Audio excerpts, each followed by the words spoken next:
Klobuchar. Well, thank you very much, Mr. I guess I'll start with you, Mr. Host and Senator Tillis.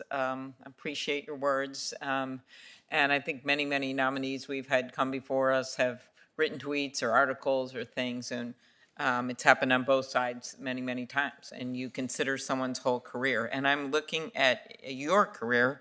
You clerked for Judge Robert Smith of the New York Court of Appeals.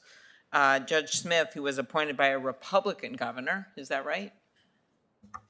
That's correct, Senator And Klobuchar. he wrote to this committee in support of your nomination, saying that you're getting to what Senator Tillis raised, temperament, that your personality and temperament, I just thought that was a good segue, make you exceptionally well suited for judicial office, and that you always expressed your views, quote, appropriately and respectfully.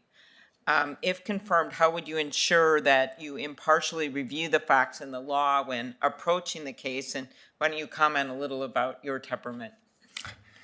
Thank you, Senator Klobuchar.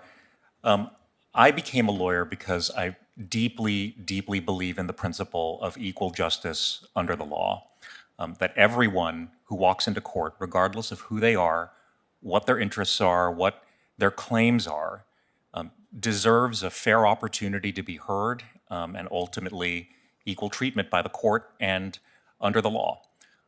That's the principle that led me to have a career as a civil rights lawyer.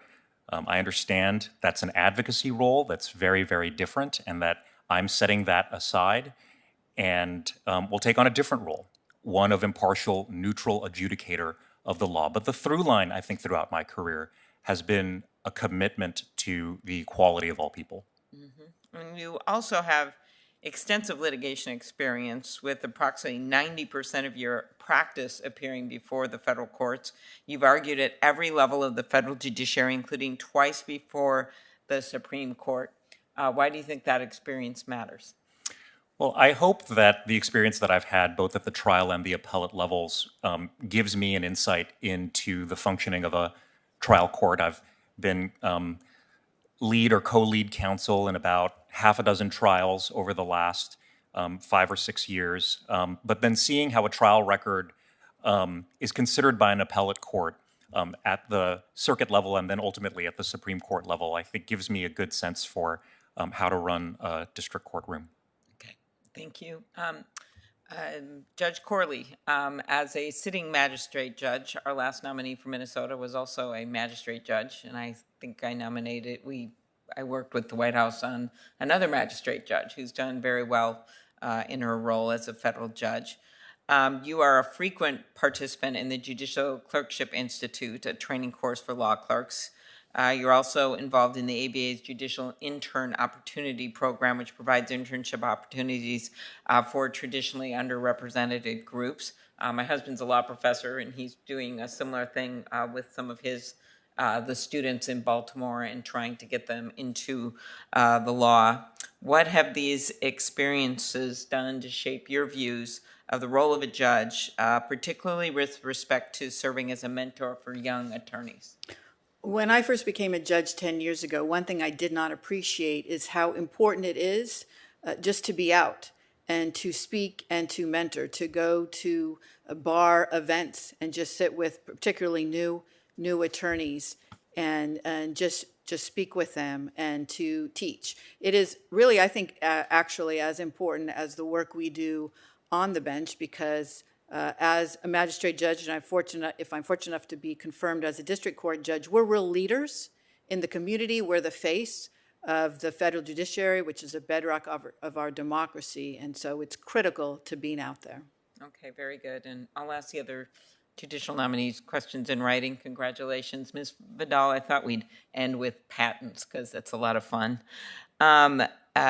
Could you talk about your experience as a patent litigator, how that's prepared you for this job? And I guess specifically, how can the PTO strengthen post-grant review while preventing some well-financed companies from abusing the process to impose cost and delay on small innovators? Thank you, Senator. In terms of my experience and how that has prepared me for this job, as a litigator, I've litigated both sides of most of the issues that are before the PTO, whether it's patent eligibility or at the PTAB. I've also, as a law firm leader, had to take positions that were fair and impartial to all entities, to all the firm's clients, and two major law firms. So I think that prepares me, quite well for this position. In terms of your second question about the PTAB, I understand there are some concerns about the way the PTAB is being used. I know that there was some decision making by the PTAB that sought to curb some of that. And I also believe that small entities need as much access to the PTAB as anyone else. And I think you'll be delighted to know that the PTAB is working on a pro bono process right now. It exists for patent prosecution, but not at the PTAB. And I think with that program, it will offset a lot of the cost to some of these smaller, mid-sized entities that the larger entities are not so concerned with. Thank you. I do a lot of work with consolidation, as you may have heard, and some of these competitive issues, and this is a piece of it that gets overlooked. So thank you very much, and thank you to all of you. Thank you, Senator Klobuchar.